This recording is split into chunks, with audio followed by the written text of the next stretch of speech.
आज की कॉमेडी और एक कॉमेडी जो पहले हुआ करती थी, उसमें आप क्या डिफरेंस देखते हैं? लाफ्टर चैलेंज या उससे पहले या उसके आसपास का जो दौर था, बहुत पॉपुलर हिट शो था। शो हिट होना, वहाँ से आर्टिस्ट का पॉपुलर होना, ये दोनों अलग चीज़ें हैं। कॉमेडी क्या थी?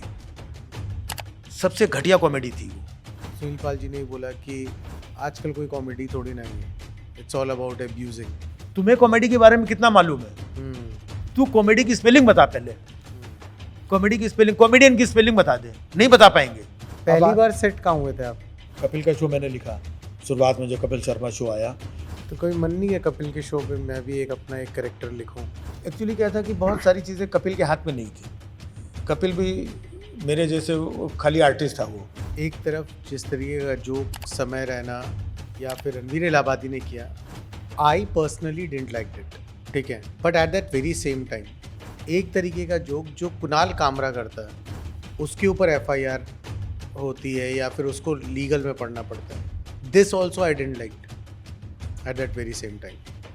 आपका थॉट क्या है? कुणाल कामरा ने भी क्या गलत कहा? कुछ भी गलत नहीं कहा। स्टैंड अप कॉमेडी ऐसी होती है। जो कुणाल कामरा ने किया और बोला, वो आज से 25 साल पहले हम लोग बोल चुके हैं, जब मोर्स एंड शेकर्स आता था। इससे ज़्यादा प्राइम मिनिस्टर को, इनको उनको नेशनल टीवी पे क्रिटिसाइज करते थे। IPL मैच में मैं स्पेशल गेस्ट बन करके जाता था, और फिर रोहित शर्मा को मैंने अपना मैच दे रहा हूँ, शिखर धवन को, केन विलियमसन को। ये movers and shakers private channel आ चुके थे। तो मैं कहा यार इतना बड़ा आदमी शेखर सुमन, वो चुटकुले सुना रहा है एकदम। फिर मैंने कहीं से फ़ोन मिलाया, तो उनकी वाइफ ने फ़ोन उठाया, तो मैंने सीधे बोला, मैंने शिखर है?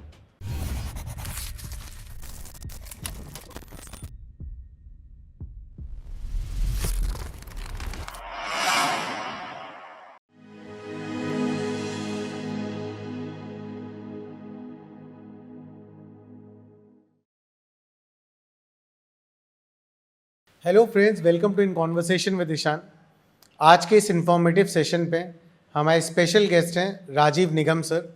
राजीव सर से हम जानेंगे किस तरीके से आजकल कॉमेडी एक अलग जॉनर पे पहुंच चुका है, किस तरीके से उन्होंने अपनी लाइफ की एक शुरुआत की, क्या है Rajiv Nigam as a human being and as a professional. Sir, पहले तो आपका बहुत बहुत स्वागत है। थैंक यू, आपने हमारे परिवार के लिए समय निकाला। थैंक यू सो इतने मच कि आपने ट्रैफिक मुझे में आप बुलाया। इतने ट्रैफिक में आप हाँ, आए सर, थैंक यू। सर, सबसे पहले जानना चाहूँगा कि कानपुर से बम्बई आना कितना आसान है और कितना डिफ़िकल्ट है? आसान तो नहीं था, डिफ़िकल्ट ही था, बिकॉज वो दौर ही बहुत ज़्यादा डिफ़िकल्ट था। ये कब की बात है? 90s में, हाँ। 94 आया था मैं। Hmm, television, private channels, mobile phone, ये दुनियादारी थी ही नहीं। हम्म, जब कुछ था नहीं तो सोचे कितना मुश्किल काम था। और यहाँ पर मुंबई के बहुत सारे इलाके भी नहीं थे जहाँ बाहर से लोग आकर के रहते हैं। अपना ये अंधेरी लोखंड वाला चार बंगला, चार बंगला था? मतलब चार बंगला था, लेकिन महाडा जितना। स्ट्रगलर वगैरह या हाँ। ऐसे लोगों के रहने के लिए नहीं था। हाँ। जो बाद में महाडा बना। पहले तो चार बंगला में अक्षय कुमार और सब लोग रहते हाँ, तो थे। वो थोड़े से बड़े लोग जिनके पास थोड़ा बजट होता था वो लोग रहते थे वहाँ पे। हाँ, फिर बाद में जब महाडा बना तो बिना बजट के लोग भी रहने लगे। हाँ, तो बहुत टफ था वो टाइम पे। ग्रेजुएशन किया, और ग्रेजुएशन करने के बाद मुझे लगा कि कुछ क्रिएटिव काम करना है तो मुंबई चलना होगा। अब मुंबई आ तो गया, लेकिन उस वक्त इतना काम ही नहीं था। आजकल तो बहुत सारे काम आ गए हैं, इतने सारे प्लेटफॉर्म हो गए हैं। तब प्लेटफॉर्म ही नहीं था। रहना भी दूर दूर, कोई विरार रह रहा है, वसई, कहीं एंटॉप हिल, ऐसे ट्रेन से आना, फिर ट्रेन से उतर करके फिर पैदल आना। इन सब एरियो में ऑफिसेस थे, लोगों से मिलना, और लोगों के पास भी एक एक प्रोजेक्ट है, किसी के पास में उसमें उतना काम मिलना ना मिलना। तो बहुत टफ टाइम था वो, बट अच्छा टाइम था। शादी नहीं हुई थी तब तक? नहीं, शादी वादी कहाँ हुई थी। शादी वादी हो गई होती तो, जिनकी हो गई थी उनके लिए तो बड़ा मुश्किल था। खुद के रहने के लिए और स्ट्रगल करने के लिए वो दौर मतलब ठीक नहीं था। तो लेकिन अच्छा इसलिए था क्योंकि उस दौर ने बहुत कुछ सिखाया। बहुत कुछ बताया। और वो सीखना ही आज की लाइफ में आज तक वो काम आ रहा है कि किस तरह से हम लोग आजकल जो बाहर से लोग आते हैं तो शायद उनको लोकल ट्रेन बहुत सारे लोगों को पता नहीं है। तमाम लड़के लड़कियां दिल्ली से, यूपी, जहाँ कहीं से भी आते हैं, वो सीधे अंधेरी लोखंड वाला फ्लैट ले लिया और गाड़ी ले करके आते हैं और उनका स्ट्रगल चल रहा है। बट अपने पास ना पैसे, ना रहने की जगह, और लोकल ट्रेन में धक्के खाना, बिना टिकट चलना, पकड़े जाना, है ना। तो उस वक्त के हिसाब से तो बहुत तकलीफ दे भी था, बट यही सारी चीज़ें आपको सिखाती हैं। फिर स्टेशन से उतर करके 4 बंगले तक पैदल आना, यहाँ आसपास ऑफिसेस में, एक ऑफिस से दूसरे ऑफिस 2-3 किलोमीटर पैदल चले जा रहे हैं धूप में। फिर उस वक्त लोग मिलते थे, एक पॉइंट हुआ करता था कि फला जगह 4-10-25 स्ट्रगलर मिल गए तो हाय हेलो करके दोस्ती हो जाती थी। फिर लोग बताते थे यार फला ऑफिस में चले जाओ, उनके यहाँ ये चल रहा है, वहाँ कास्टिंग चल रही है, तो वहाँ जाते थे। कास्टिंग डायरेक्टर का कल्चर था तब भी? नहीं, कास्टिंग डायरेक्टर का नहीं, वही मैं बता रहा हूँ, असिस्टेंट डायरेक्टर होते थे, उनसे मिल लिया, उनको फ़ोटो दे दिया, भाई यार देखना यार कुछ, हाँ नहीं सर मैं बताता हूँ कुछ आपको, हमारे लिए कुछ हो तो। एक ऑफिस से दूसरे ऑफिस, तो राइटर से पहचान हो गई, असिस्टेंट डायरेक्टर से पहचान हो गई, प्रोडक्शन वालों से पहचान, जिससे पहचान हो जाती थी उसी के पीछे लग जाते थे। तो भले काम मिले ना मिले, लेकिन वो एक दोस्ती यारी डेवलप हो जाती थी। फिर वो दोस्ती यारी भी कई बार बुला लेते थे, यार ये लड़का बहुत दिन से आ रहा है यार, आता है बेचारा चीज़ें, यार इसको देखो कहीं सेट करो यार, तो कोई छोटा मोटा कैरेक्टर कहीं सेट कर देते थे। और अलग अलग कल्चर के लोग, स्ट्रगल, संघर्ष, तो उससे सीखने का, कैरेक्टर्स जो हम लोग करते थे तो वो सब सीखने का मिला। पहली बार सेट कहाँ हुए थे आप? नहीं, फिर मेरे साथ तो बड़ा अजीब सा मामला रहा। मैं ये सब करने आया, लेकिन ये सब नहीं जमा, इतना काम था ही नहीं, बताया ना। 1-2 सीरियल वीरियल चलते थे, वहाँ पे इतनी भीड़ रहती थी। हमारे जैसे अच्छे अच्छे एक्टर थे, ट्रेंड एक्टर थे, NSD पास आउट लोग आते थे, तो वहाँ तो हम तो बहुत पीछे खड़े रहते थे। फिर उस वक्त मुझे स्टैंड अप कॉमेडी का इंटरेस्ट था मुझे। बट तब स्टैंड अप कॉमेडी तो, हाँ वही मैं कह रहा हूँ, बट वो इंटरेस्ट था क्योंकि उस दौर की जो स्टैंड अप कॉमेडी थी, जैसे अब आज लोगों के यूट्यूब पे वीडियोस आते हैं, तो उस वक्त ऑडियो कैसेट आया करती थी। जॉनी लीवर साहब की ऑडियो कैसेट, राजू श्रीवास्तव की ऑडियो कैसेट, तो ऑडियो कैसेट बहुत चलते थे। जैसे आज यूट्यूब पे नहीं मिलियन व्यूज़ आ रहे हैं, वो टाइम पे ऑडियो कैसेट। तो वो सब देख करके मुझे लगा मेरा भी एक ये वे अच्छा है। ऑफिस जाते हैं, लोगों से मिलते हैं, कोई रोल मिलता है नहीं मिलता, हम अपना काम।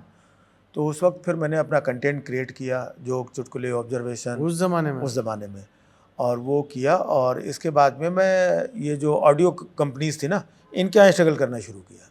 ये टी सीरीज, हाँ, टिप्स, टी सीरीज़ हो गई, टिप्स हो गई, HMV, वीनस हो गई। हाँ, HMV कॉमेडी वॉमेडी के नहीं करते थे वो लोग, अच्छा। तो HMV नहीं जाते थे, बाकी जगह जाते थे। हाँ, तो फिर वहाँ जाना, वहाँ के लोगों से मिलना, और फिर उनको अपना कंटेंट सुनाना। तो वो स्ट्रगल करते करते मेरी एक ऑडियो कैसेट आ गई। आई? हाँ, एक ऑडियो किसने कैसेट रिलीज की? वो एक कृणाल म्यूजिक करके एक कंपनी थी, हाँ। जिसके वो टाइम पे अच्छे ऑडियो कैसेट्स वगैरह हिट होते थे, तो वहाँ पर मिला। हमने कहा कोई बात नहीं, छोटी कंपनी थी, तो उन लोगों ने मुझे मौका दिया। कितना पैसा दिया उन्होंने?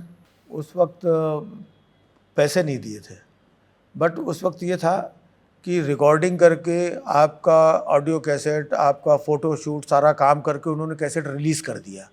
उस समय यही बड़ी बात थी। ये बड़ी बात थी। प्लस जब कैसेट रिलीज़ करते थे तो न्यूज़पेपर में उसका ऐड आता था, जैसे फिल्मों के ऐड आते थे ना, हाँ, फलानी फिल्म हाँ। रिलीज़ हो रही है वो, तो ऑडियो कैसेट के भी ऐड आता था। तो वो ऐड हमारे लिए बड़ा महत्वपूर्ण था कि न्यूज़पेपर में मैं छपा हूँ, मेरे ऑडियो कैसेट का ये छपा हुआ है। तो उसकी कटिंग वटिंग ले करके, वो ऑडियो कैसेट लेकर फिर हम दूसरी कंपनीज़ में स्ट्रगल करते थे। तो इस तरीके से हमारी 3-4 ऑडियो कैसेट आई। और उस वक्त के जो लोग, जैसे जॉनी लीवर साहब थे और लोग थे जो उस वक्त अपना अपना स्टैंड अप करते, तो उसके बीच में अपनी एक जगह बनी लोग कि हाँ भाई यार ये भी है। फिर भी मुझे बहुत ज़्यादा, फिर ऑर्केस्ट्रा होते थे, हाँ। ऑर्केस्ट्रा में लोग स्ट्रगल करते थे कि वहाँ पर स्लॉट होता था। पहले मिमिक्री आर्टिस्ट बोलते थे, स्टैंड अप कॉमेडियन नहीं बोलते थे, मिमिक्री आर्टिस्ट बोलते थे। ये अपनी तरफ तो बहुत होता था। हाँ, मिमिक्री। तो मिमिक्री मुझे आती नहीं थी और बोला जाता था मिमिक्री आर्टिस्ट, क्योंकि मुझे कलाकारों की आवाज़ निकालना पता नहीं क्यों मुझे अच्छा नहीं लगता था। फिर कुछ कुछ आवाज़ें निकालता भी था वो टाइम पे। फिर मैंने उसको कम्प्लीटली, हमने कहा यार ये काम नहीं, कंटेंट बेस्ड काम करो। तो ऑर्केस्ट्रा में जमे जमाए लोग जो होते थे नकली, तो भाइयों और बहनों, लीजिए आपके सामने पेश है वो अदाकारा जिन्होंने न सिर्फ हिंदुस्तान में बल्कि पूरे वर्ल्ड में 50 देशों की यात्रा करने के बाद, जी हाँ, जोरदार आवाज और खूबसूरत आवाज की मल्लिकाए तर ऐसा सब माहौल बना करके क्या करके उनको तो ये एंकर और वही थोड़ा थोड़ा मिमिक्री वगैरह कर लेता था। तो वो कोट वोट पहन के बड़ा स्टाइलिस्ट और ये, तो उनको मौका मिलता था। हम लोग बहुत एवरेज लुकिंग लोग, ये तो उसमें भी अपने को मौका नहीं मिलता था ऑर्केस्ट्रा वगैरह। हमने कोई बात नहीं, ऑर्केस्ट्रा में बहुत दिन तक स्ट्रगल किया, बहुत लंबा स्ट्रगल था। फिर अपने ऑडियो कैसेट्स दिए। फिर 97 के आसपास ये movers and shakers private channel आ चुके थे। ये एक शो चालू हुआ, तो उसमें शेखर सुमन साहब, मैंने एक दिन अचानक किसी के घर पे मैं बैठा था, देख रहा था टीवी पे, तो हमने कहा यार इतना बड़ा आदमी शेखर सुमन, वो चुटकुले सुना रहा है एकदम। चुटकुले मतलब हम लोगों के लिए बहुत डाउन मार्केट चीज़ होती थी कि मार्केट के चुटकुलों की किताब आती थी, उसके चुटकुले सुना रहा है यार ये आदमी, उसको तो कुछ। बट वो प्रोग्राम शुरू हो गया, उनका चल रहा था, तो मैंने कहा एक बार इनको मिलता हूँ मैं, अब मैं बताता हूँ कि किस तरीके से नए नए जोक्स क्रिएट करके आप उसको सुनाएंगे तो कितना अच्छा होगा। अब बहुत दिन लग गया उनको, शेखर सुमन कहाँ पाए जाते हैं, इनका ऑफिस कहाँ है, दफ्तर कहाँ, पता ही नहीं, और पता ही नहीं होता था। बड़ा स्ट्रगल करते कराते फिर मैं वहाँ पर पहुँचा, वीरा देसाई रोड में उनका स्टूडियो जहाँ पे शूटिंग हुआ करती थी। गए, उनको मिला, हम अपना काफ़ी कंटेंट लेकर के गए। तो जब मैंने सुनाया, सारी टीम के लोग बैठे। तो ऐसे तो नहीं मिल गए होंगे शेखर सुमन? नहीं, शेखर सुमन नहीं मिले, मैंने तो उनको फ़ोन किया था। वो एक किस्सा है शेखर सुमन से मिलने का। तो फिर किसी ऑफिस में आया, डायरेक्टरी से उनका नंबर निकाला। फिर मेरे को लगा यार इतना बड़ा आदमी, इसको फ़ोन करूँगा तो फ़ोन क्यों ही उठाएगा। तो फिर मैंने कहीं से फ़ोन मिलाया, तो उनकी वाइफ ने फ़ोन उठाया। तो मैंने सीधे बोला, मैंने शेखर है? तो बोलती कौन? हमने कि शेखर को फ़ोन दो। फिर तो उनकी वाइफ ने बोला शेखर तुम्हारा फ़ोन है। वो आए, हेलो। हमने कहा सर नमस्ते सर, मेरा नाम सर, मैं राजीव निगम, और सर मैं आपके साथ हूँ सर ऐसे करके। और वो बात मैंने इसलिए बोली शेखर है, तो उनको ये लगे कि यार कोई उनके दोस्त, यार उनके लेवल के आदमी का फ़ोन है। हाँ, तो उनको मैंने बताया, हमने सर ऐसे ऐसा। तो बोले काम करो, तुम ये नंबर नोट कर लो, हमारा जो क्रिएटिव प्रोड्यूसर उनसे जा करके मिल लेना। वो नंबर नोट किया। फिर उनके जो क्रिएटिव प्रोड्यूसर थे, डायरेक्टर थे, फिर उनके बहुत दिन तक चक्कर काटते रहे। वो मिलते थे, नहीं मिलते थे, क्योंकि मोबाइल वोबाइल का ज़माना था नहीं, लैंडलाइन। अब लैंडलाइन में बंदा है ही नहीं, अवेलेबल ही नहीं है। तो खैर वो सब स्ट्रगल करते कराते वहाँ पर पहुँचे। हमने वो सारे बैठे कि यार सुनाओ, क्या है, सुनाओ, तुम भी आओ सब लोग। तो मेरे जो कुछ प्रैक्टिकल ऑब्जर्वेशन और कुछ ऑडियो कैसेट के लिए जो मैंने कंटेंट किया था, तो सब सुनाना शुरू किया। तो सारे लोग घर कह रहे यार ये तो जहाँ लोग जोक चुटकुले सुना रहे हैं मार्केट के, ये तो ताज़ा तरीन आज की बात कर रहा है, ऑब्जर्वेशन ये वो। तो हमको टीम में उन्होंने ले लिया, लेकिन उसका फॉर्मेट नहीं पता था कि ये लिखने का फॉर्मेट क्या होता है, इसकी फॉर्मेटिंग कैसे, स्क्रिप्ट कैसे बनेगी, और सबका ब्रेक डाउन होता था, वो सारी चीज़ें पता नहीं थी। वो सारी चीज़ें सीखी और मेरा पहला एपिसोड शूट हुआ, बहुत अच्छा रिस्पांस आया। दूसरा, तीसरा, तो जो हम स्ट्रगल करने जाया करते थे ना कि ठीक है कल आना, परसों आना, फ़ोटो डाल दो, वो मुझे ख़राब लगता था यार, धक्के खाना। तो फिर जब राइटर बन गए, तो जिन प्रोडक्शन हाउस में मैं धक्के खाने जाया करता था, वहाँ पे लोग मुझे, अरे सर मेरा ये शो आ रहा है सर, ये तब तक मेरा एज ए राइटर नाम, तो वो इज्जत मिलने लगी। पैसे तो मिलने ही लगे थे, लेकिन इज्जत मिल, रेस्पेक्ट, कि जो ऑफिस के बाहर धक्के खा रहे थे, उसी ऑफिस का बंदा बाहर निकल के अपने को सर बोल के आइए। तो वो इज्जत के चक्कर में, रेस्पेक्ट के चक्कर में, जो कि अपने लिए बेसिक ज़रूरी भी था, फिर मैं राइटर बन गया। मैं लिखने लगा, 1 show, 2 show, 3 show, back to back हमारे। तो मैंने ऐसे तकरीबन 50 के आसपास शोज़ मैंने लिखे। और उस बीच में कुछ ऐसे शोज़ होते थे, मैं नरेट करता था, तो टीम के लोग मुझे बोलते थे यार ये वाला करैक्टर इतना अच्छा तुम नरेट कर रहे हो, ये वाला तुम ही कर लो ना यार। तो मैं ये सुनने के लिए बैठा रहता था, कोई मुझे मौका तो दे। हाँ, ठीक है भाई, आप लोग कह रहे हैं तो कर लेता हुआ, अदरवाइज़ मेरा कुछ ये नहीं है। ऐसा बोल करके तो DD1 उस वक्त चलता था, तो DD1 पे मेरा एक सीरियल आया करता जो मैं लिखता था, उसमें एक कैरेक्टर था, तो वो सीरियल 2-3 साल तक 4 साल तक चला। उसमें एक कैरेक्टर मेरा बहुत पॉपुलर हुआ। तो गांव घर में कानपुर में जिन लोगों को लगता था ये बम्बई चला गया, करता क्या है वहाँ पे, मैं राइटिंग वाइटिंग भी करने लगा था। उनको राइटिंग उनको राइटिंग वाइटिंग करते क्या हो? हाँ, हमने कहा राइटिंग नहीं, राइटिंग तो ठीक है लेकिन करते क्या हो? क्या हो? अरे हमने कहा लिखता हूँ, नहीं लिखते तो हम लोग भी हैं, तुम बम्बई में क्या करते हो? हमने कहा बस ये जो सीरियल आते हैं लिख, तो बोल इसमें क्या लिखना? मतलब उन लोगों को लगता था ये 4 कैरेक्टर सब बोल रहे हैं, ये लोग अपने ही कर रहे हैं, हाँ। लिखना क्या है? तो फिर जब वो कैरेक्टर मेरा आया तो गांव घर में उस वक्त वही DD ही होता था, हालांकि प्राइवेट चैनल आ चुके थे। तो शिखर सुमन के साथ भी मैं छोटे छोटे गैग्स करता था, लेकिन उस वक्त तो गांव घरों में लोगों के पास टीवी चैनल नहीं थे ये, क्योंकि सेट टॉप बॉक्स और वो क्या क्या लगता था, केबल कनेक्शन। लोग नहीं भाई बच्चों की पढ़ाई की वजह से हम केबल नहीं लगवाते भाई, ये बच्चे बर्बाद हो जाएंगे, केबल करनी यार। दरअसल क्या होता था, उनका पैसा 150 रुपया 100 रुपये, वो कौन, नहीं बच्चों की पढ़ाई के चक्कर केबल नहीं। और वो मेरा शो केबल पे आता था, सोनी टीवी। तो उसमें आने के बावजूद हमारे घर में कोई इज्जत नहीं अपने एरिया में। फिर जब ये DD का ये सीरियल किया, उसमें जब मैं दिखने लगा तो लोग घरों में, और वेडनेसडे को सीरियल आता था मेरा, वीकली सीरियल था वेडनेसडे को, तो वेडनेसडे आसपास घर मोहल्ले पड़ोस भीड़ भाड़ लग जाती थी सुबह। फिर लोग सीरियल देखने के बाद मेरे घर के सामने से निकलते थे। कानपुर में किस एरिया से? मैं यशोदा नगर तो निकलते थे, तो घर का नाम मेरा राजू। तो मेरी माताजी बाहर है, अरे राजू की अम्मा, कल राजू बहुत बढ़िया, इतना हंसाते हैं, एकदम बढ़िया लगा था।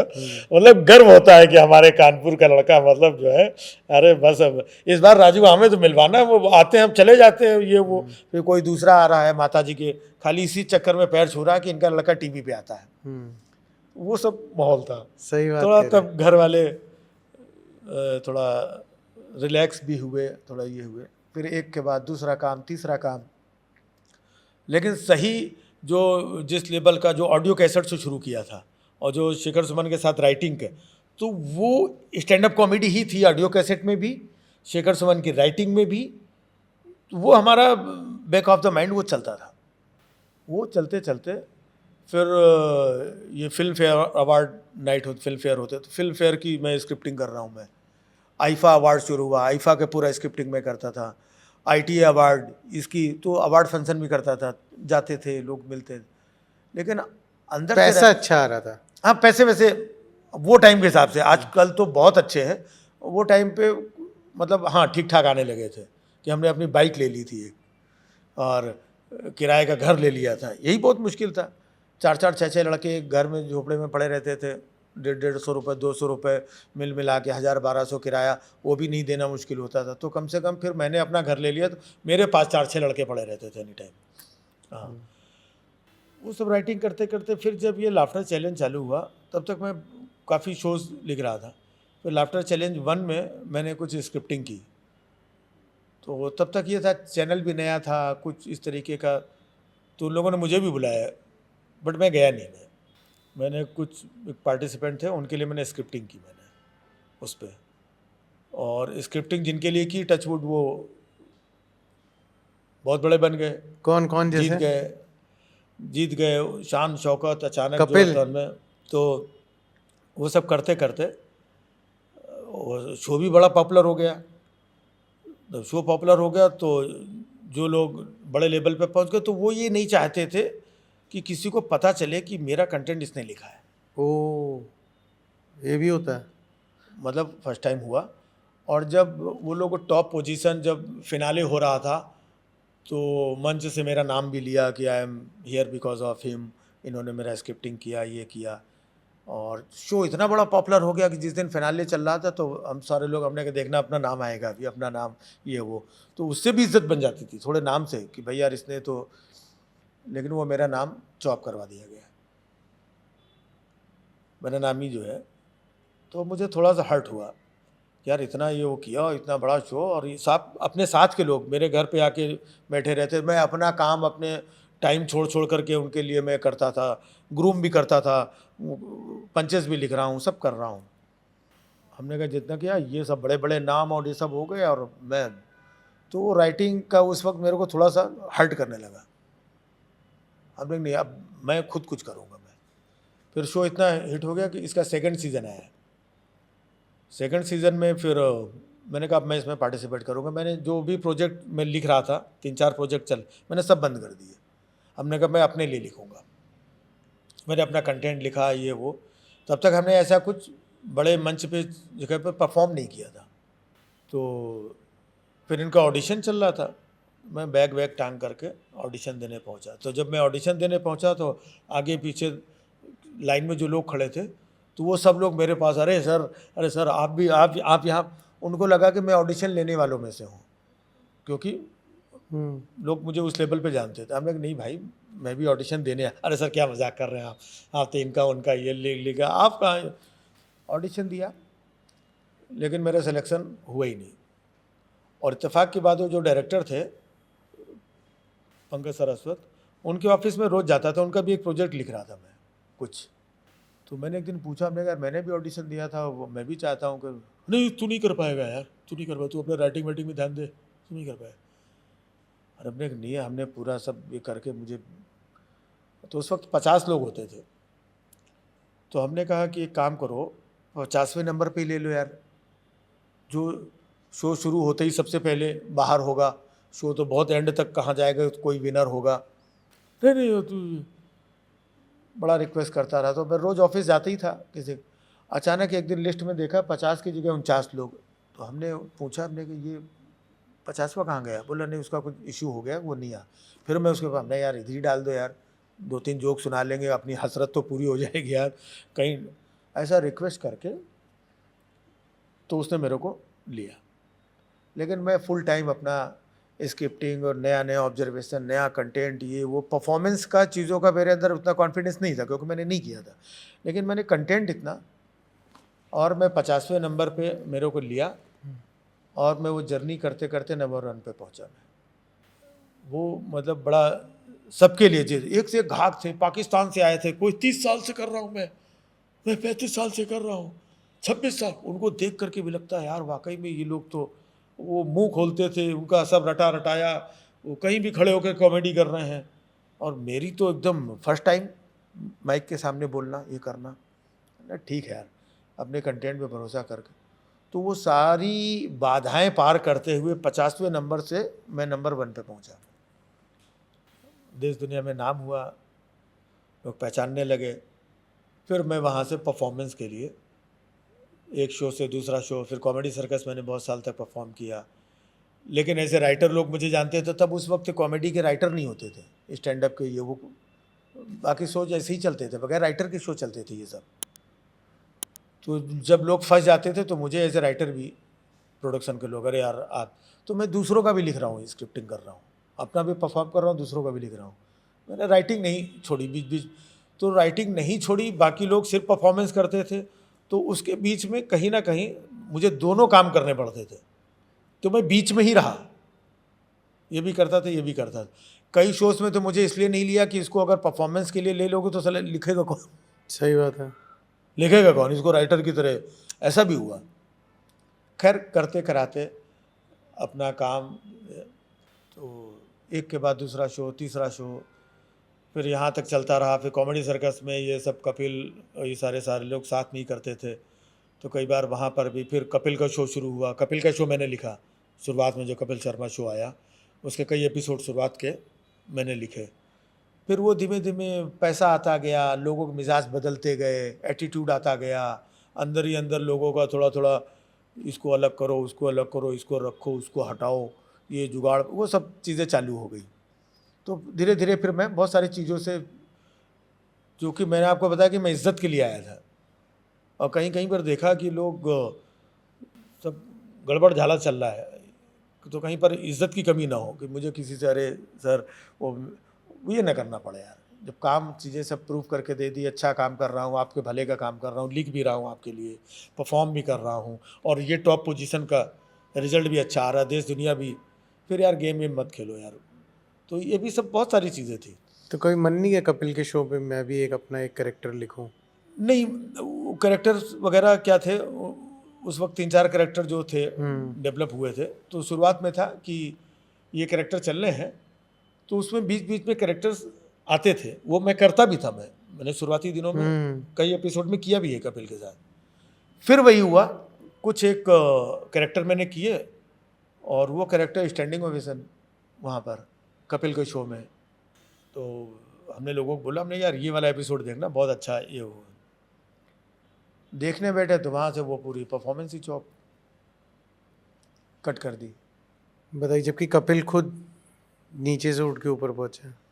तो एक्चुअली क्या था कि बहुत सारी चीज़ें कपिल के हाथ में नहीं थी।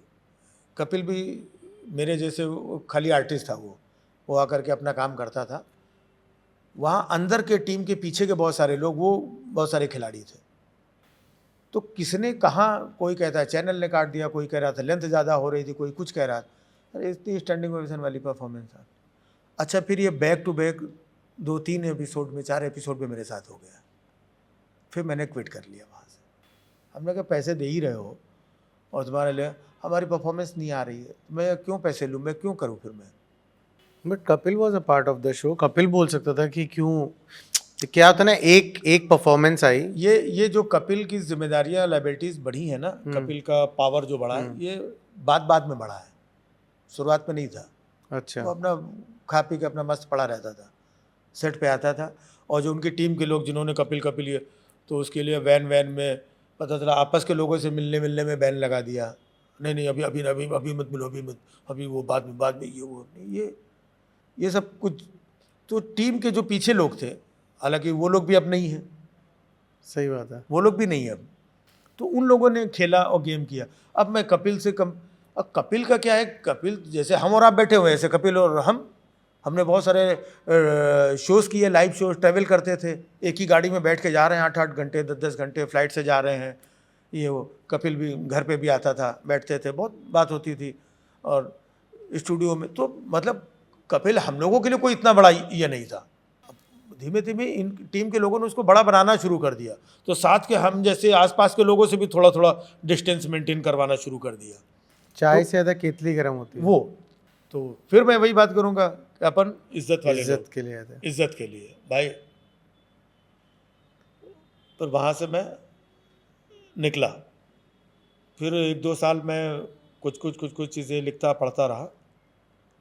फिर मुझे स्टार प्लस का एक बहुत बड़ा शो मिला, हर शाख पे उल्लू बैठा है, फिक्सन था, जिसमें मैं लीड रोल और बहुत अच्छा कैरेक्टर मिला, जिसमें सीएम प्ले करता था।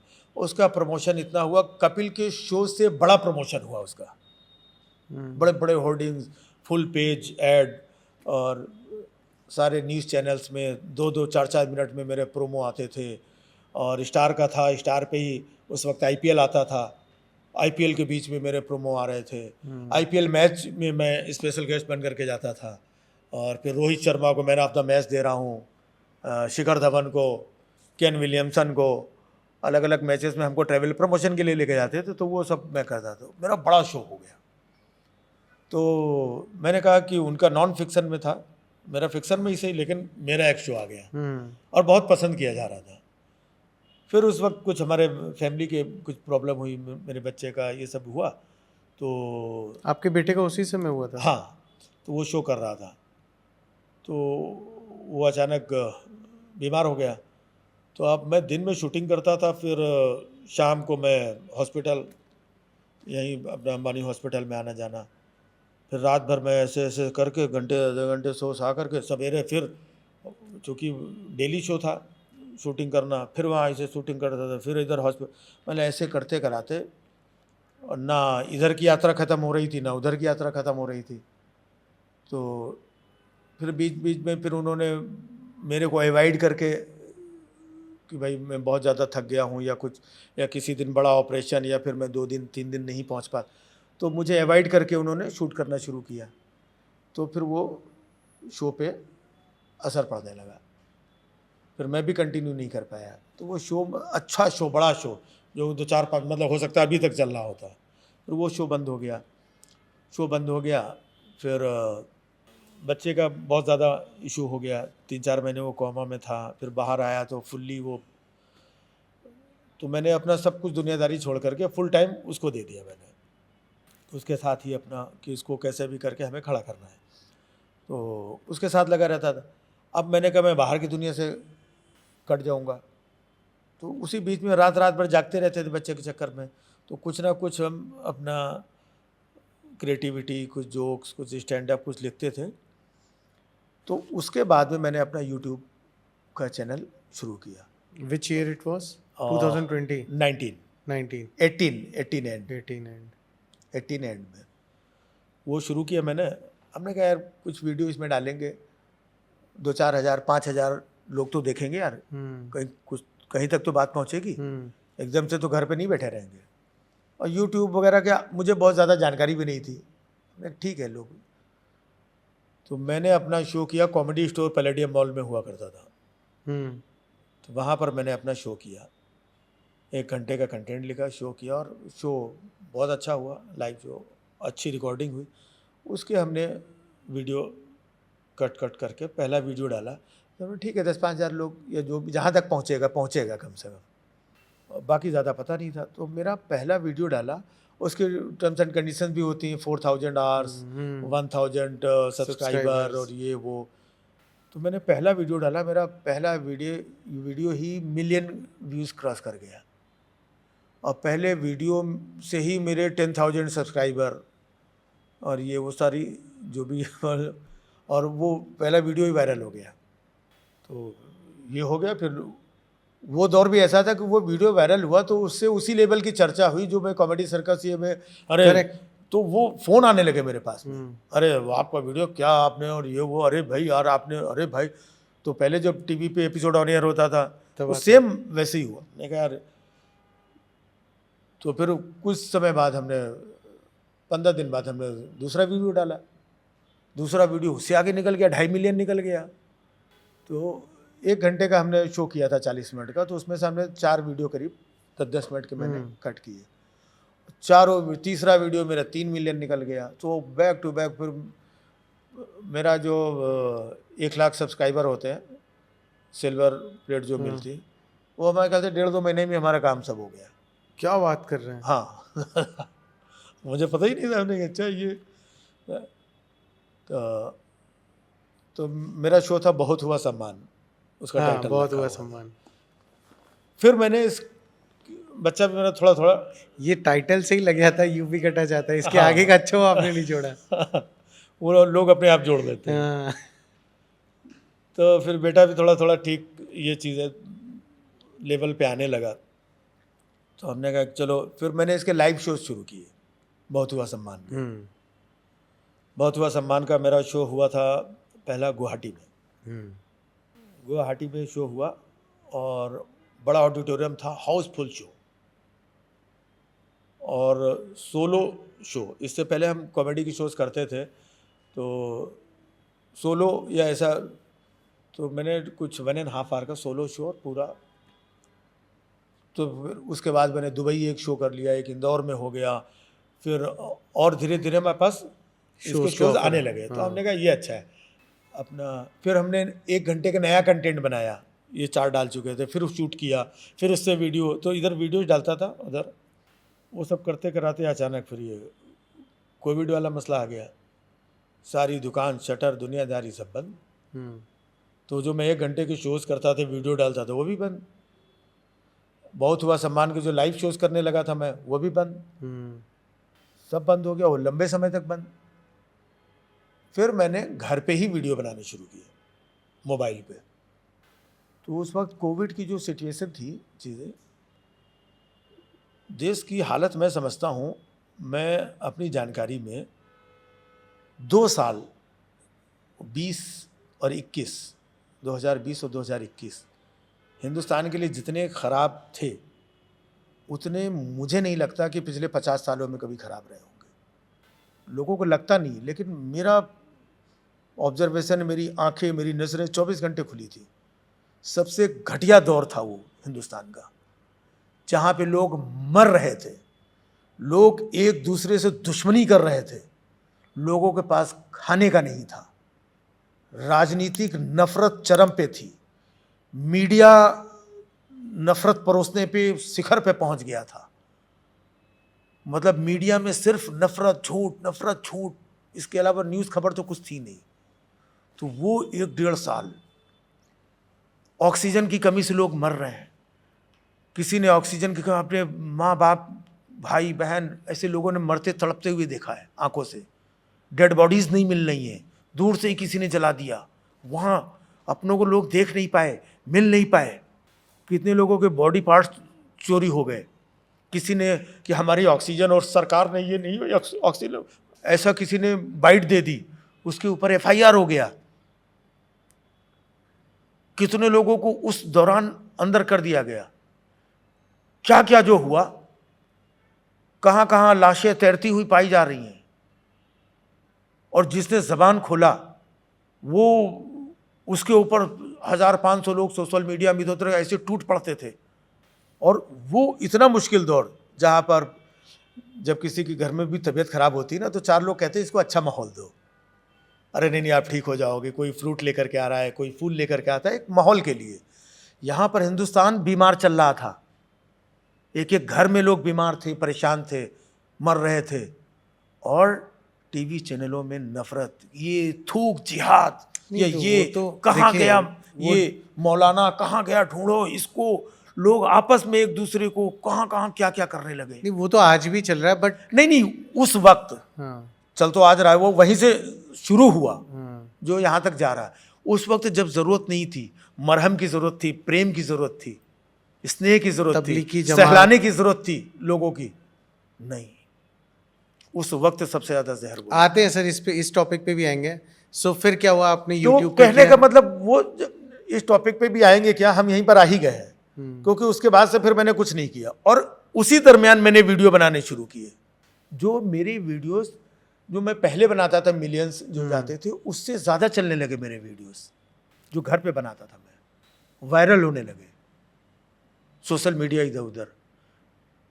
क्यों होने लगे? क्योंकि यही बातें जो मैं बता रहा हूँ, सबके अंदर एक दुख था। कहीं पर वो बात करने वाला कोई था ही नहीं। और मैं कभी सरकाज़म में, कभी ह्यूमर में, कभी डायरेक्टली मैं ये बातें करता था।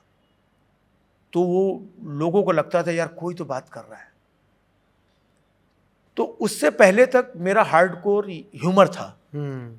यहाँ से मेरा टर्निंग पॉइंट आया। मेरे कंटेंट में, मेरे वीडियो में मैं थोड़ा सेंसिटिव भी हुआ। ह्यूमर के साथ साथ मैंने सेंसिटिव बातें करनी कुछ शुरू की।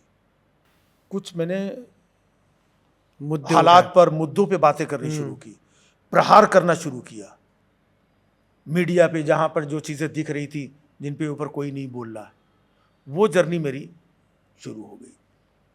तो वो पिछले 2-3 साल से वो जर्नी रही। सर मैं आता हूँ कॉमेडी के ऊपर। अब कॉमेडी के ऊपर आपके एज ग्रुप के कई ऐसे कॉमेडियंस हैं जिन्होंने अलग अलग अपने विचार रखे। आज की कॉमेडी और एक कॉमेडी जो पहले हुआ करती थी, उसमें आप क्या डिफरेंस देखते हैं? प्लस जैसा सुनील भाई ने भी बोला, सुनील पाल जी ने भी बोला कि आजकल कोई कॉमेडी थोड़ी ना ही है, इट्स ऑल अबाउट एब्यूजिंग। आपके विचार क्या हैं इसके ऊपर? देखिए, ये कोई हम विचार देने वाले कौन होते हैं? पहली बात तो होते हैं आप नहीं, मैं बता रहा हूँ, हम विचार देने वाले कौन होते हैं? बहुत सारी ब्रांचेज हैं, हर चीज़ की ब्रांचेज होती है ना। कि कॉमेडी, जॉनी लीवर साहब जो कॉमेडी करते हैं, कितनी फिल्मों क्या क्या किरदार है, ये वो एनर्जेटिक स्टैंड अप कॉमेडी भी करते हैं। महमूद साहब थे, महमूद साहब की कॉमेडी अलग होती थी, वो हंसाते भी थे, एक्टिंग करते तो रुलाते भी थे। जॉनी वॉकर साहब, उनका एक अलग स्टाइल था। तो सबकी स्टाइल अलग अलग है। कुछ लोग म्यूजिकल कॉमेडी करते हैं, जो पैरोडीज और उसमें 1-2 वर्ड करके उससे हंसाते हैं। तो सबके काम करने के तरीके, बहुत सारी ब्रांचेस हैं अलग अलग। अब बहुत सारे लोग मिमिक्री करके हंसाते हैं। मैं मिमिक्री भी नहीं करता हूँ, मैं म्यूजिकल भी नहीं करता हूँ। कुछ लोग डांस के एक्ट करते हैं, उससे हंसाते हैं कुछ पुराने आर्टिस्ट जिनके एक्ट है वो डांसिंग एक्ट, कि फलाने कैसे डांस करते थे, वो कैसे डांस करते थे, ये उससे लोग हंसा रहे हैं। तो बहुत सारी ब्रांचेस हैं। तो और हर एक आदमी अपने अपने एफर्ट्स डालता है, सबकी एक एक बैकग्राउंड भी होती है। तो किसी भी चीज़ पे उंगली उठाने के लिए या तो आप बहुत सक्षम हो, उंगली अगर उठाना है तो जॉनी लीवर साहब उंगली उठा सकते हैं, क्योंकि उनके पास एक लंबी यात्रा है, लंबी जर्नी है। वो आज भी काम कर रहे हैं और 40 साल पहले भी काम कर रहे हैं। तो उन्होंने ये भी देखा है, उन्होंने ये भी देखा, उन्होंने वो भी देखा है, और उन्होंने दुनिया भी देखी। उन्होंने सैकड़ों फिल्मों में काम किया, बड़े बड़े सुपरस्टार के साथ उन्होंने दुनिया घूमी, बड़े बड़े मंच पे उन्होंने काम किया, अभी भी लाइव शोज करते हैं, ये कर। तो अगर उंगली उनके जैसा कोई आदमी उठाता है तो लोग रिसीव भी करेंगे कि यार ये आदमी लेजेंडरी आदमी बोल रहा है, इसका मतलब ये कोई परफेक्ट बात बोल रहा है। हम कैसे बोल सकते हैं? और हमारे जैसे या कोई भी जो दूसरा आदमी भी बोल रहा है, वो क्यों बोल रहा है? अगर पलट के कोई क्वेश्चन कर दे, या लोग कर भी देते हैं, हु आर यू? तुम्हें कॉमेडी के बारे में कितना मालूम है? तुम अभी ये बाकी चीजों को क्रिटिसाइज कर रहे हो, तू बैठ इधर, तू कॉमेडी की स्पेलिंग बता पहले। कॉमेडी की स्पेलिंग, कॉमेडियन की स्पेलिंग बता दे, नहीं बता पाएंगे। कॉमेडी क्या है? 2 लाइनें बताओ अबाउट द कॉमेडी, उनसे पूछ लो, नहीं बता पाएंगे। तो जिन्हें खुद को नहीं मालूम है कुछ, ये टीवी है, किसी ने 4 चुटकुले सुना दिए, कोई ये आ गया, तो वो टाइम था नहीं कि लोग, तो मैंने बताया ना, टीवी पे मेरा एक आता था, पड़ोस के लोग माता जी के पैर छूने आ जाते थे, मैं टीवी में दिख रहा हूँ, सिर्फ इतनी, मैं कितना ग्रेट एक्टर था, कितना काम, ये किसी को कोई लेना देना, मैं टीवी में दिख रहा हूँ, बस दिख रहा है। तो टीवी में दिख जाने वाले लोग भी अपने आप को पितामह मान करके दुनिया की इतनी बड़ी कॉमेडी को अगर आप क्रिटिसाइज करने लगेंगे तो अच्छा नहीं है ना। मुझसे भी आप पूछ रहे हैं, हाँ मैं कुछ चीज़ें सजेशन दे सकता हूँ, कुछ ऑब्जर्वेशन बता सकता हूँ, लेकिन मैं कौन होता हूँ क्रिटिसाइज करने वाला? आप अपनी हैसियत तो डेवलप करिए। क्या बात बोली है, बहुत बढ़िया। हा? और जब आप बोलते हैं कि नहीं आप बोलिए, तो मैं क्रिटिसाइज नहीं कर सकता हूँ, मैं अप्रिशिएट कर सकता हूँ, और मैं अप्रिशिएट करता हूँ। मैं जैसे आपने बोला आपकी एज ग्रुप के कुछ कॉमेडियंस, तो हमारी जो एज ग्रुप और वो दौर जो था कॉमेडियंस का, आज मैं जहाँ पर हूँ, जब पीछे मुड़ के देखता हूँ तो मुझे लगता है कॉमेडी के सबसे ख़राब और गंदा दौर था वो। क्या बात कर रहे हैं? और ऐसे नहीं कह रहा हूँ, उसके लिए नज़र भी तो होनी चाहिए। लाफ्टर चैलेंज या उससे पहले या उसके आसपास का जो दौर था, बहुत पॉपुलर हिट शो था, बहुत हिट शो था। शो हिट होना, वहाँ से आर्टिस्ट को पॉपुलर होना, ये दोनों अलग चीज़ें हैं। कॉमेडी क्या थी? सबसे घटिया कॉमेडी थी वो, और क्यों थी वो भी मैं बताऊंगा। ऐसा नहीं कि मैं किसी चीज़ को घटिया इन द सेंस, आज के कॉमेडी से अगर कंपेयर करते हैं तो। बताइए बताइए कैसे? है ना भाई साहब, स्टेशन पे किताबें मिलती हैं, पति पत्नी के चुटकुले, हाँ सही। साली जीजा के चुटकुले, इनके आप स्टेशन से किताब खरीद लाए, उनमें से 4 चुटकुले छांट करके आपने बोल दिए। आपने 4 चुटकुले बोल दिए किताब से पढ़ करके, आप कॉमेडियन हो गए। लोगों को नहीं मालूम है, लोगों ने सुना देखा हंस दिए, दुनिया में आपका नाम हो गया। लेकिन मैं तो बोल सकता हूं, मैं तो देख सकता हूं ना, जिस चीज़ के आप पैसे ले रहे हैं, जिस चीज़ से आपका नाम है, जिस चीज़ से आपको शोहरत मिली, आप अपना काम भी ईमानदारी से नहीं कर रहे हैं। फिर व्हाट्सअप आ गया, व्हाट्सअप के जोक चुटकुले, उसी दौर की बात बता रहा हूं। ये लाफ्टर चैलेंज, जो बड़े बड़े पॉपुलर फेसेस थे, किसी उसका सुना, ये लड़का कुछ अच्छा सा सुना रहा है, हाँ उसका पिक कर लिया, किसी तीसरे आदमी का पिक कर लिया, कहीं किसी का भी पिक कर लिया आपने। और आप चूंकि यहाँ पे बैठे हुए चैनल में आपका नाम फेस हो गया, इसका उसका ला करके जोक चुटकुले, किताब, व्हाट्सअप और दूसरे का, ये सब करके आप कॉमेडियन बन रहे हैं। उससे खराब दौर क्या होगा? और आज के कंपैरिजन में अगर मैं उस दौर की बात करूं, लोग 10 मिनट का कंटेंट 40 साल जिंदगी की निकाल दिए 10 मिनट के कंटेंट में। वो भी उनका अपना नहीं है, वो भी उनका अपना नहीं है, इधर उधर से बोरो किया हुआ, उसी में जिंदगी निकाल दी। और वो आकर के कॉमेडी की अगर ठेकेदारी लेंगे, तो आजकल के लड़के जो भी कॉमेडियंस हैं, मैं इनको इसलिए अप्रिशिएट करता हूँ। एब्यूजिव, आप एक ही चीज़ क्यों देख रहे हैं? गाली देते हैं, एब्यूजिव वर्ड यूज़ करते हैं। वो तो एक पहलू है, वो आज का लिंगो भी है आज के यूथ का, और उनका प्लेटफॉर्म है, वो टीवी पे नहीं है। आप दूरदर्शन में थे, दूरदर्शन में तो वैसे रिस्ट्रिक्शन, दूरदर्शन पे तो वैसे रामायण आती है। अपना एक दौर था, रामायण घर में टीवी में देखते समय लोग चप्पल उतार के बैठते थे, वो दौर था। उस दौर में क्या कोई खड़े होकर के ये सब बातें कर सकता था? तो ये आजकल के जो कॉमेडियंस हैं, ये मैं कम से कम 50-60 लोगों को मैंने देखा, ऑब्जर्व किया। ये आज के कॉमेडियंस बहुत मेहनती हैं, और इन कॉमेडियंस ने अपने अपने एक्ट, मजाल है कि एक लाइन थॉट कहीं किसी से मैच कर जाए, इतना ख्याल रखते हैं और काम करते हैं। ओपन माइक, ट्रेन में बैठ करके वहाँ गए, वहाँ से भाग करके फिर दूसरी जगह करने जा रहे हैं, फिर तीसरी जगह करने जा रहे हैं, करते रहते हैं, सीखते हैं, भागते हैं, दौड़ते हैं, कुछ अपना नया नया क्रिएट करते हैं। नहीं, मेरा ये एक सवाल ये है सर कि एक तरफ जिस तरीके का जोक समय रहना या फिर रणवीर इलाहाबादी ने किया है, I personally didn't like it, ठीक है, but at that very same time एक तरीके का जोक जो कुणाल कामरा करता है, उसके ऊपर FIR होती है या फिर उसको लीगल में पढ़ना पड़ता है। This also I didn't like at that very same time. आपका थॉट क्या है? नहीं देखिए, ये तो अच्छाई बुराई ये तो हर दौर में रही है, हमेशा रहा है। दिक्कतें, मुसीबतें, परेशानियां, अलग अलग थॉट प्रोसेस के लोग हमेशा से रहे हैं। जो इलाहाबादिया वाला और समय रहना वाला मैटर था, वो टोटली अलग था। उससे मैं नहीं समझता हिंदुस्तान में कोई भी एग्री करेगा, उनसे कोई भी एग्री नहीं करेगा। लेकिन सिर्फ समय रहना को, उस मैटर को ध्यान में रख करके हम सारे लोगों को आतंकवादी और ये वो कुछ भी बोलना शुरू कर दें, वो तो गलत है। वो जो गलत है उसको सबने क्रिटिसाइज किया, सबने उसको अपोज किया कि यार ये गलत है, ये गलत है, सबने गलत किया।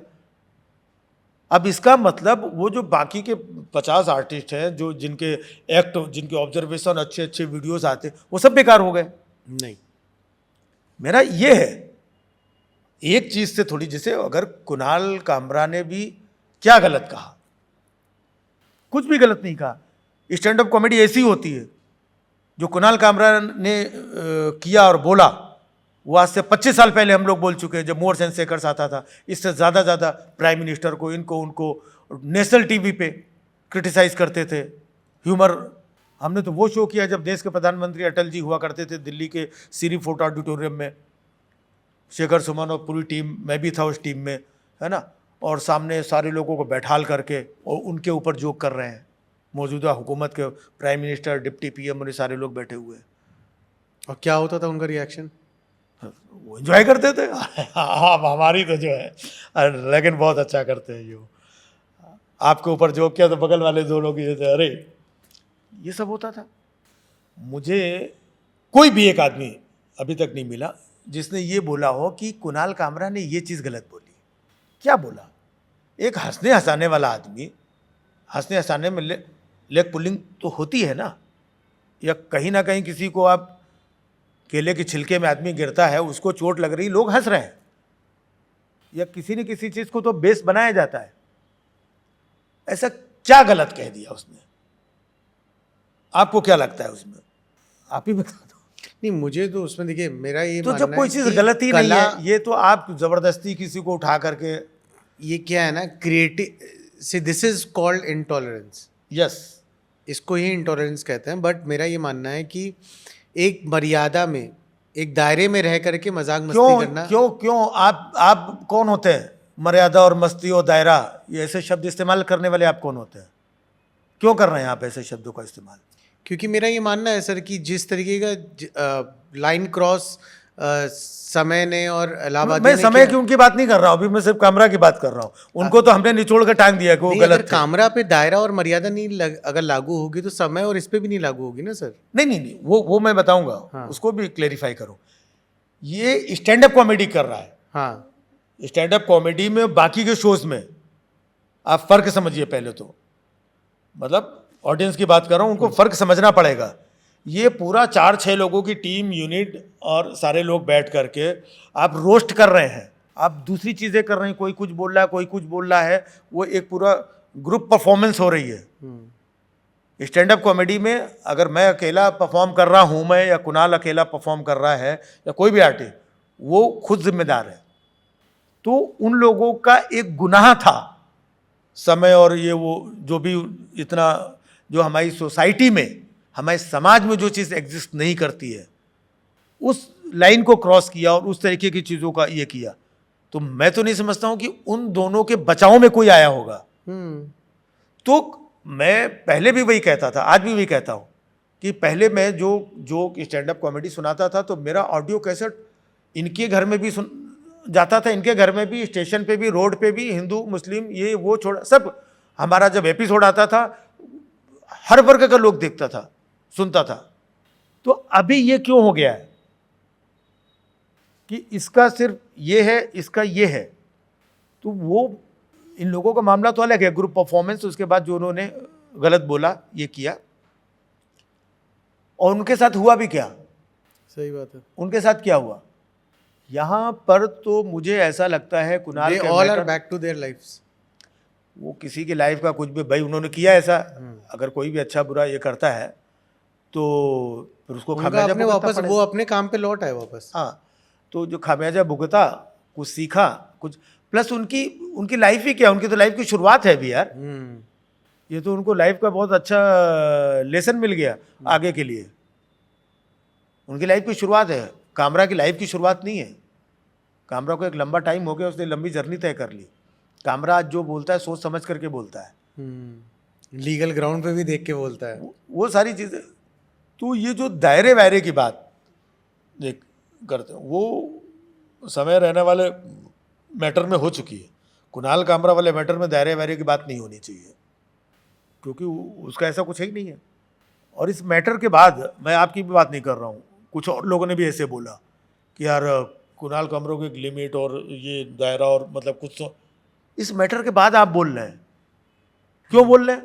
आपके ऊपर इधर उधर के इन्फ्लुएंस है, आपका अपना ओन वर्ड नहीं है ये। जैसे मेरा अपना ओन है, तो मैं कह रहा हूँ कोई कुछ भी गलत नहीं किया उसने, कोई दायरा नहीं होना चाहिए, और जो दायरा होना चाहिए वो खुद डिसाइड करेगा, और खुद डिसाइड करता है। उसको सजेशन देने वाले आप कौन हो? कभी थ्रेट्स मिली आपको? कभी क्या, मतलब ये तो मिलती रहती है। फैमिली मतलब का रिएक्शन क्या होता है? क्योंकि बेसिकली फैमिली का रिएक्शन क्या होता है? अब फैमिली का रिएक्शन भी मतलब उनकी भी आदत पड़ चुकी है, उनको भी मालूम है सब। बट शुरू में क्या था? हाँ, नहीं, अब चूँकि शुरू से मालूम है कि मैं काम ऐसे ही करता हूँ, और घर में भी वाइफ को भी, मेरे बच्चे को भी, इन लोगों को मालूम है कि मैं अच्छा काम करता हूँ, मैं कोई गलत काम नहीं करता हूँ। ठीक है, इसके बाद में भी अगर कोई, हाँ, हमारे घर में हमारी माँ को थोड़ी सी चिंता ये होती है, अरे बेटा कभी ऐसा ना बोलना, किसी के बारे में कुछ ऐसा कोई तकलीफ ना हो, कोई देखती रहती है, सुनती रहती है, तो थोड़ा वो डरी रहती मेरी माँ, वो बीच बीच में बोलती है। तो बाकी ये तो थ्रेट व्रेट का तो मामला ऐसा है कि बहुत ज़्यादा गलत बात है ये।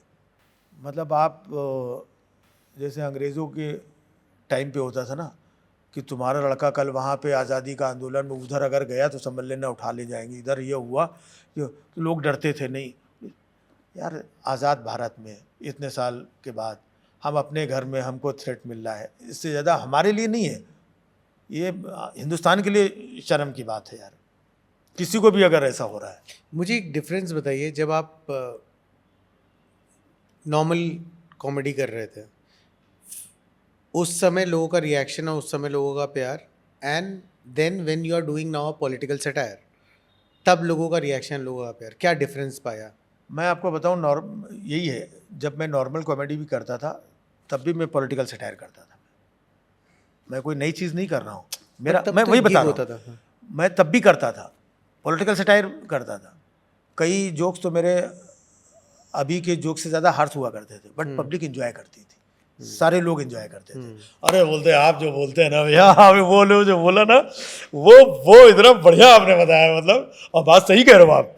मतलब लोग ऐसे करके, कोई जाति पाति क्षेत्र का इसका उसका कोई बंटवारा कुछ नहीं। ये भी आके बोल रहा है वो वाला जोक, पत्रकार भी बैठे हुए वो भी बोल रहे सर आपका वो वाला जोक, फैमिली के लोग आए, वाइफ आई किसी की, कोई यूथ है, तो वो जोक सबको अच्छा लग रहा है, सब लोग अप्रिशिएट कर रहे हैं। उसी जोक को, सेम जोक को आज मैं करता हूँ तो वो सिर्फ कुछ लोगों को अच्छा लगता है और बहुत लोगों को नहीं अच्छा लगता है।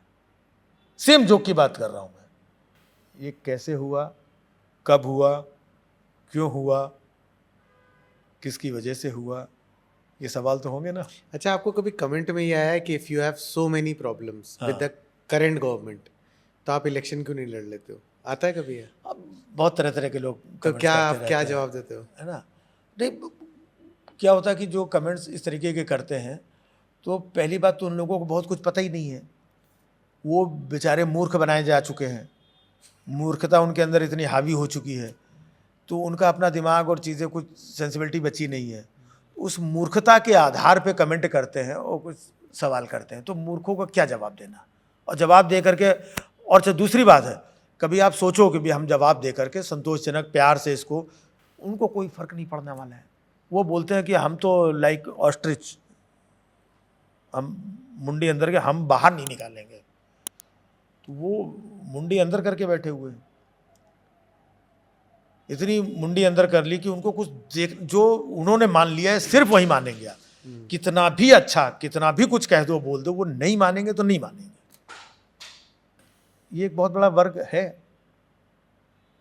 और पहले मुझे भी थोड़ा सा तकलीफ होती थी, लेकिन जब धीरे धीरे ऑब्जर्व करके देखा, सुना, समझा कि ये एक दुनिया तैयार कर दी गई, ये आसानी से नहीं निकलेंगे, तो फिर उनको धीरे धीरे छोड़ दिया मैंने।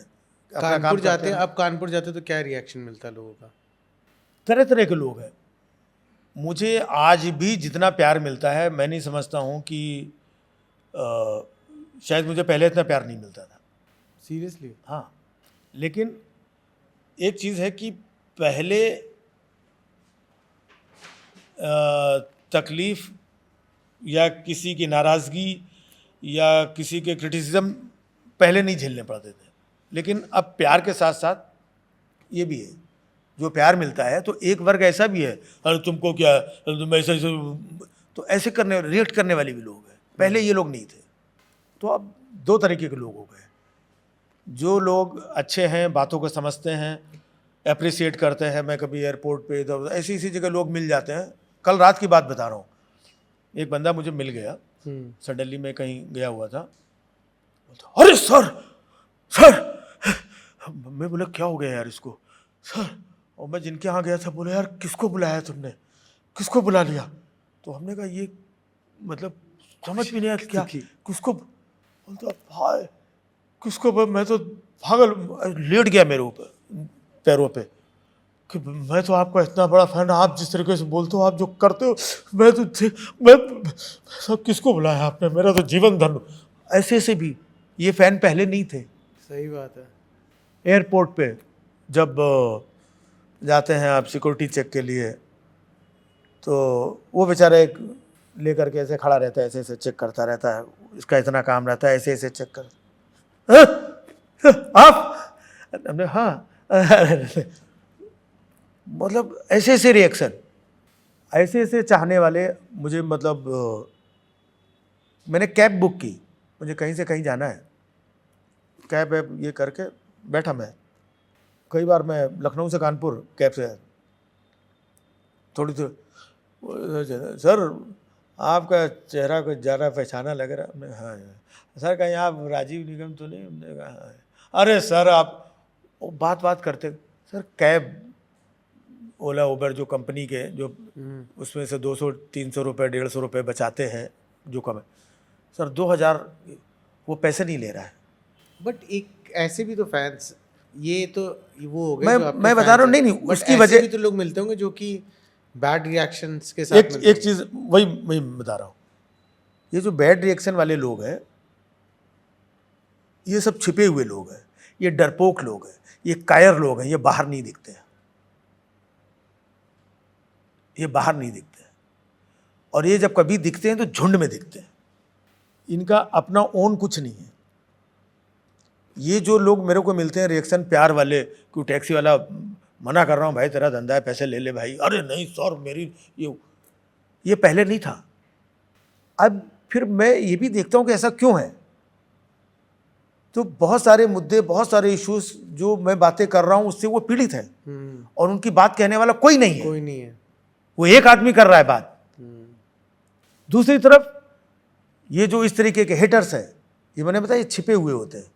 आप सोशल मीडिया में भी देखोगे ना, फोटो है नहीं, फोटो की जगह कुछ और लगा रखा है, कोई भगवान की फोटो लगा, नाम की जगह कुछ और लिख रखा, नाम और चेहरा छिपा के आपको गंदी संदी गाली लिख रहा है। वो डरपोक है, कायर है। और प्रैक्टिकल लाइफ में वो लोग आपको कहीं नहीं मिलेंगे, क्योंकि उनको डर लगता है कि, और जब मिलेंगे तो झुंड में मिलेंगे, प्लानिंग के साथ मिलेंगे। ये 50 लोग जाकर ये शो हो रहा है तोड़ो फोड़ो, इसका शो कैंसिल करो, ये 50 झुंड में जाएंगे। ये जहाँ कहीं इनका थोड़ा माहौल होता है, ये अकेले नहीं। ये स्टूडियो तोड़ दिया, वो तोड़ दिया, ये वो, ये झुंड में दिखते हैं। तो वो सब एजेंडे वाले लोग हैं। तो मुझे तो प्यार करने वाले लोग मिले ज़्यादातर।